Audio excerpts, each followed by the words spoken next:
dela leku bat, bakarrik parkea edo Gorbeia bera mendia dagoela, eta hori da igual ezaugarri bat edo importanteena, baina gure asmoa proiektu honetan da beste lekuak eta beste errekurtsoak ezagutaraztea jendeari.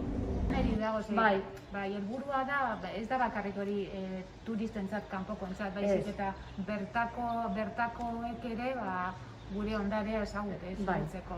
Zeberio, bizita ditzen da Zeberioko altxorrak, eta ezagutzen da Ermitabarri auzoan. Ermitabarri auzoan elkartzen gara eta ezagutzen da Olabarrietako Santo Tomas Eliza, eta bizitan egoten da.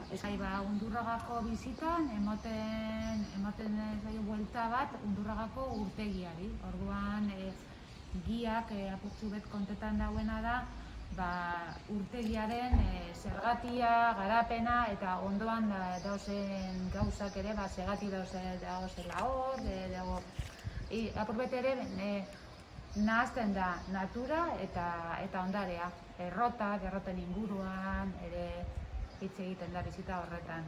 Areatzako hiribildua ezagutzea.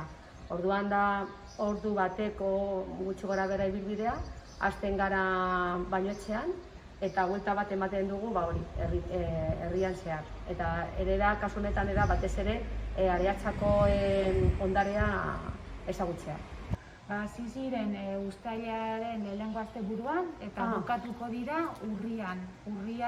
Azken larunbata edo igandea. Asteburuero, bai larunbata edo igandea, badago irteera bat.